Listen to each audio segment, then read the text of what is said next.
자, 지금 내용은요, 이제 모집단하고 표본 평균이라는 용어가 나오는데, 이 모집단은 그 말 그대로 어떤 전체 집단을 얘기합니다. 자, 우리가 조사할 전체 집단이 예를 들어서 우리나라 전체 인구라고 볼게요.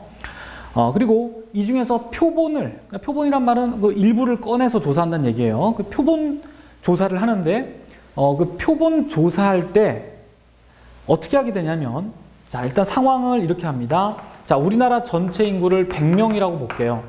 그리고 100명 나이, 전체 100명인데, 이 100명 나이의 평균이 M이고요. 그 다음에 분산, 표준편차라고 할까요? 네, 표준편차가 네, 시그마라고 놉니다. 자, 이건 뭐 이미 알고 있다고 생각을 합니다. 자, 그런데 이제 표본을 조사하기 위해서 우리나라 인구 중에서 선생님이 10명을 꺼내서 조사합니다. 10명만.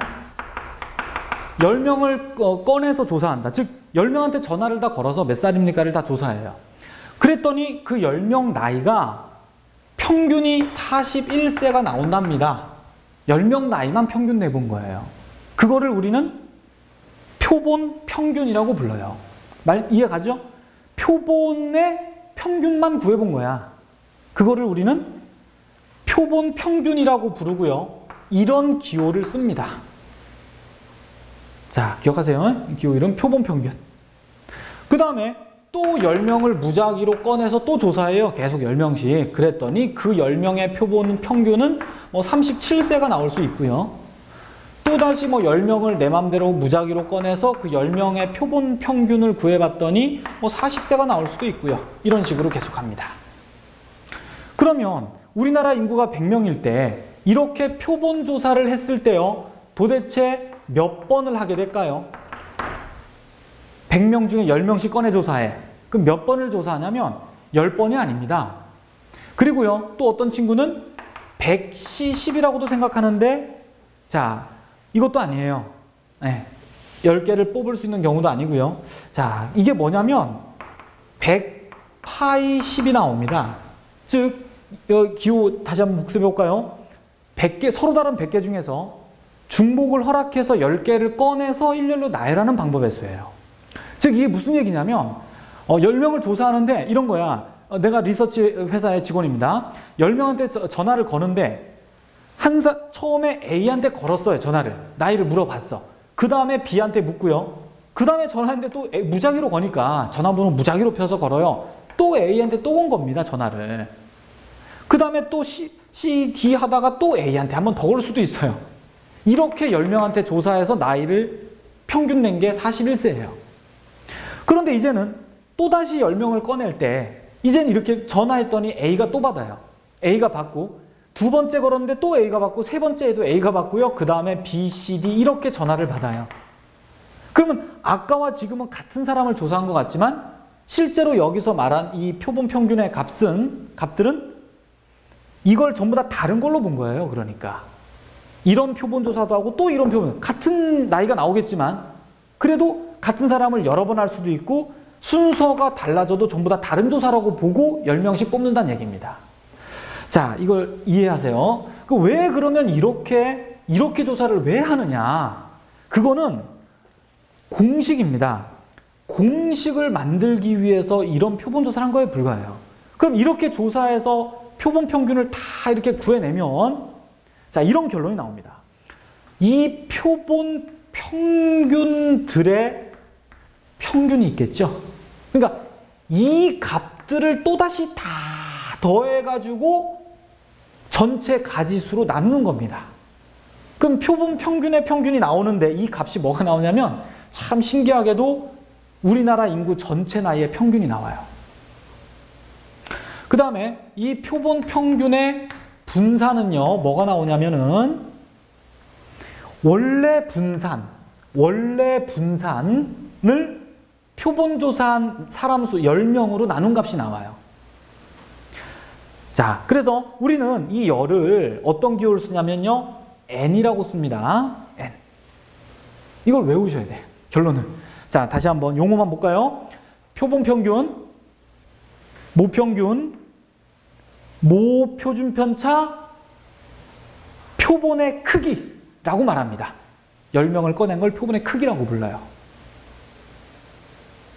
자, 여러분들은 이 공식을 꼭 암기하셔야 되고요. 이렇게 뽑아야 이 공식이 나온다는 걸 꼭 기억해 두세요. 자, 다시 한번 이 단어는 기호가 중요한데요. 자, 선생님 표에다가 다시 한번 용어를 좀 정리해 볼게요. 자, 봅니다. 우리가 여기 지금 순서가 이렇게 돼. 요렇게 읽으세요. 모 평균, 모 분산, 모 표준편차. 자, 윗줄 이해가 갑니까? 그러니까 전체 집단이라는 얘기야, 그지? 전체 집단의 평균, 분산, 표준편차. 네. 두 번째 줄, 표본 평균, 표본 분산, 표본 표준편차. 무슨 말인지 이해 갑니까? 즉, 10명, 이 10명의 평균, 그 10명의 분산, 10명의 표준편차예요. 그냥 10명만. 그 다음 표본 평균의 평균, 표본 평균의 분산, 표본 평균의 표준편차. 여기 나온 값들을 갖고 평균 낸 거고요. 여기 나온 값들을 분산 낸 거고 여기 나온 값들 전체를 표준편차 구한 거예요. 자, 되게 헷갈리게 돼 있어요. 자, 꼭 이렇게 다 다른 얘기인데 이게 기호로 어떻게 되냐면 모 평균은 M이라고 씁니다. 계속해서 모 표준편차 시그마라고 써요. 이거 바뀌지 않아요. 통계에서 우리 공식이나 책에 나오는 기호가 바뀌지 않아요. 이겁니다. 표본 평균은 어떻게 쓴다고요? 네, 그렇죠. X바. 표본 표준편차 안 나왔죠? 우리 설명이 안 나왔어요. 자, 그 다음 표본 평균의 평균 기호로 이렇게 쓰겠네요. 아까 선생님 쓴 거예요. 네, 표본 평균의 평균. 근데 실제로 얘는 뭐랑 같다고? 실제로는 M이랑 똑같은 거예요. 근데 기호로 선생님이 읽는 대로 그냥 기호만 나타낸 거야. 표본 평균의 표준편차 이렇게 쓰겠죠. 표본 평균의 표준편차. 네.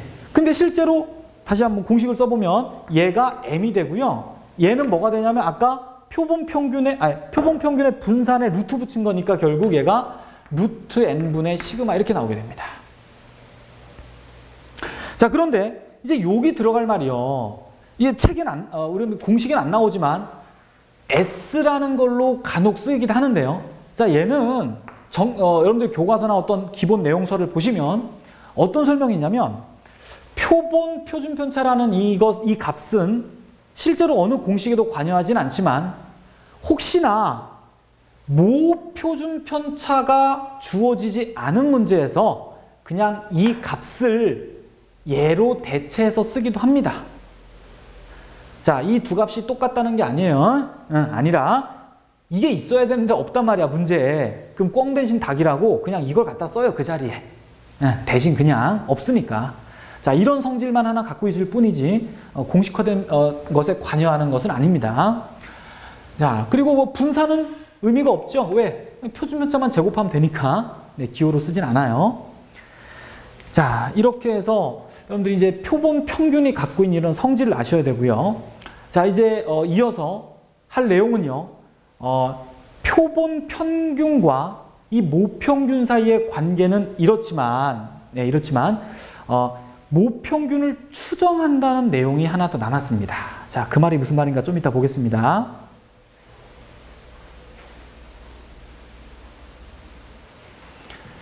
네, 자, 모평균의 추정이라는 단원이에요. 자, 이걸 설명하기 위해서 먼저 그 앞에 선생님이 좀 여러 가지 상황을 좀 전달할 게 있습니다. 자, 이걸 바로 설명하면 좀 이해가 안 갈 수도 있어서 자, 조금 복습을 한번 해보면요. 모집단의 분포가요. 모집단의 어떤 자료 분포가 정규 분포를 따르고 있어요. 자, 정규 분포는 여기다가 평균을 쓰고 여기다가 분산을 쓰게 되는데요. 자, 이 모집단의 분포는 확률 변수가 X입니다. 자, 이것도 한번 써볼까요?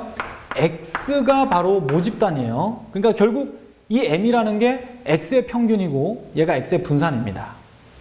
그런데 아까 우리가 전체 모집단에서 표본을 자꾸 만들어서 평균을 만들었죠. 이 표본 평균 얘도 새로운 변수라고 볼 수 있어요. 그죠? 확률 변수에서 모집단에서 뽑아서 만든 값들의 새로운 확률 변수라고 할 수 있습니다. 그러면 원래 모집단이 정규 분포를 따른다면은요. 거기서 뽑아서 만든 표본 평균도 정규 분포를 따르게 돼요.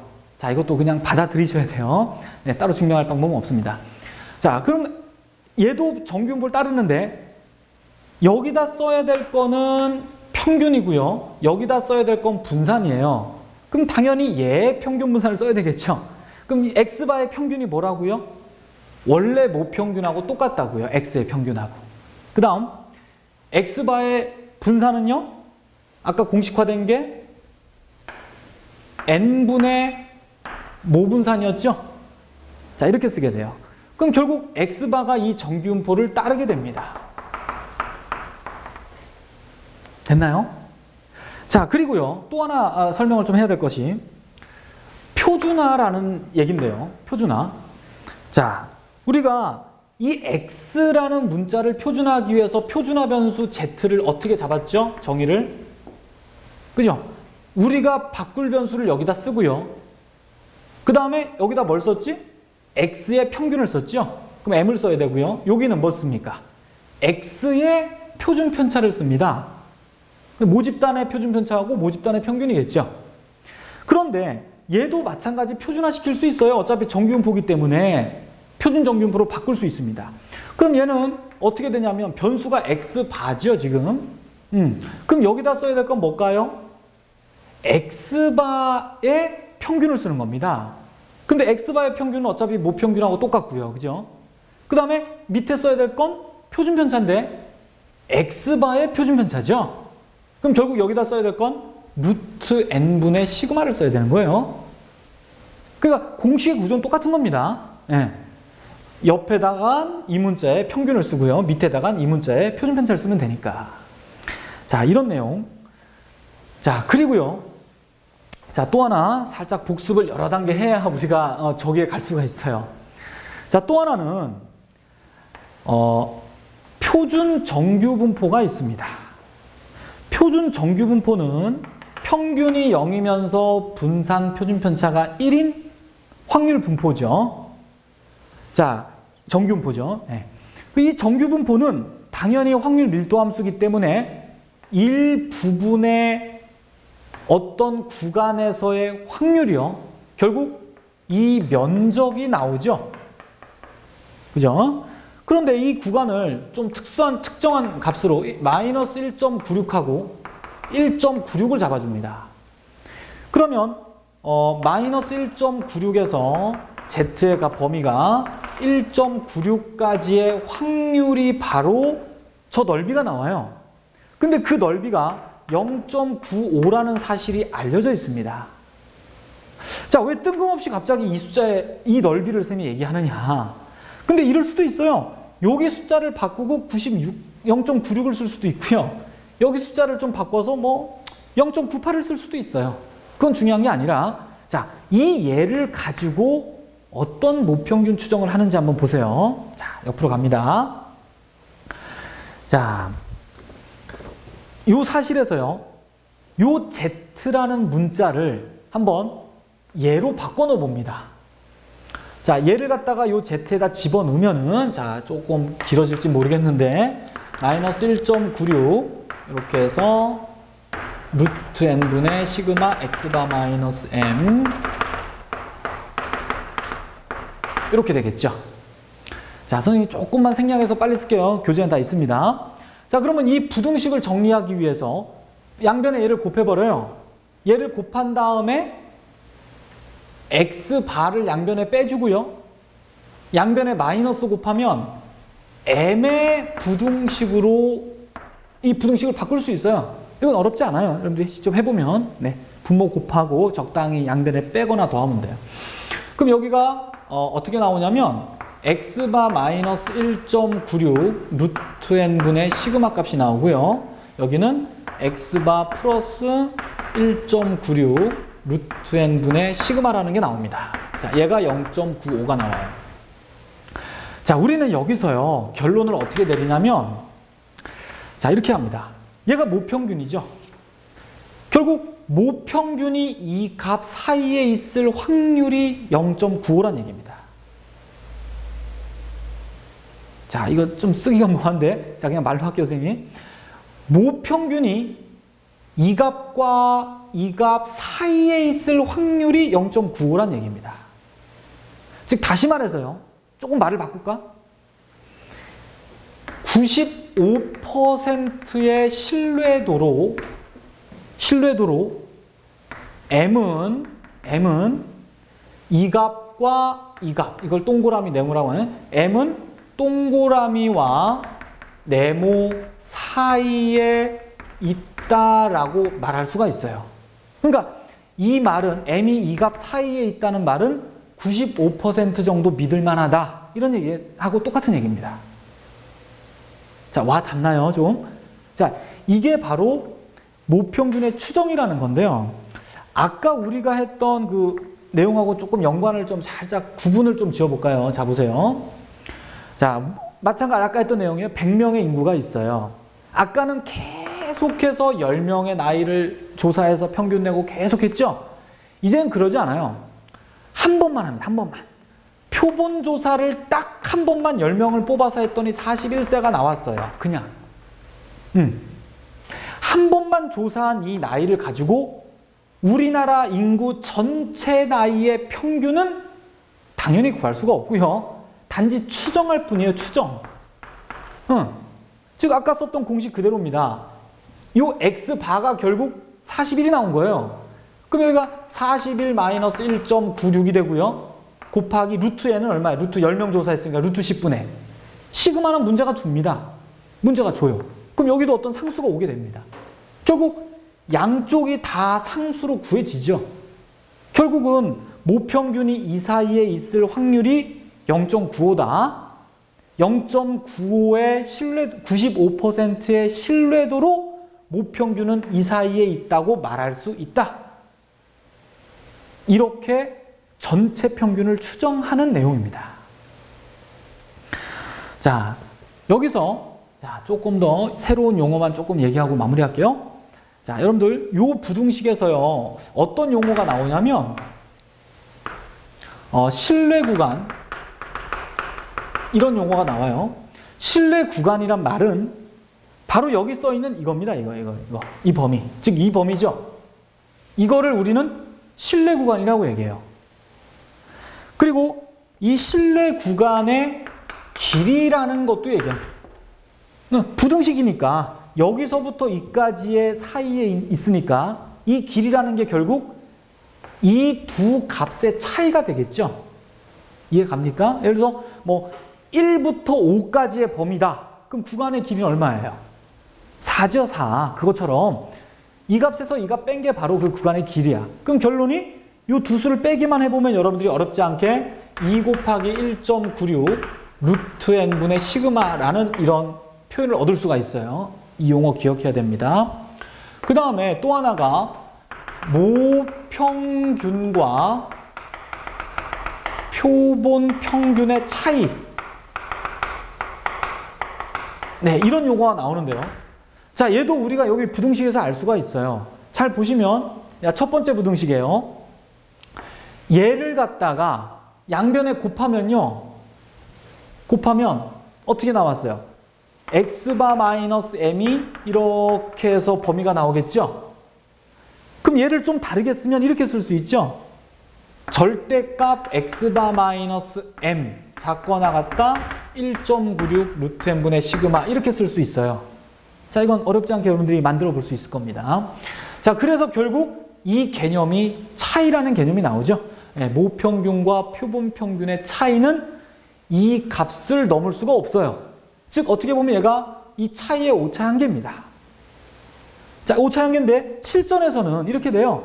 모평균과 표본평균의 차이가 1 이하다 라고 한다면 우리는 얘를 1 이하가 되게 만들어버리면 되죠. 그럼 결국 얘는 1을 넘을 수가 없으니까. 자, 이런 원리로 문제에서 적용이 되는데요. 자, 이 용어까지도 잘 기억해 두시기 바랍니다. 자, 이렇게 해서 자, 오늘 할 통계 수업은요, 마무리가 됐고요. 자, 여러분들이 이제 기본적인 내용, 문제들 잘 다루시면서 실전에 많이 응용하시기 바랍니다. 네, 수고하셨습니다.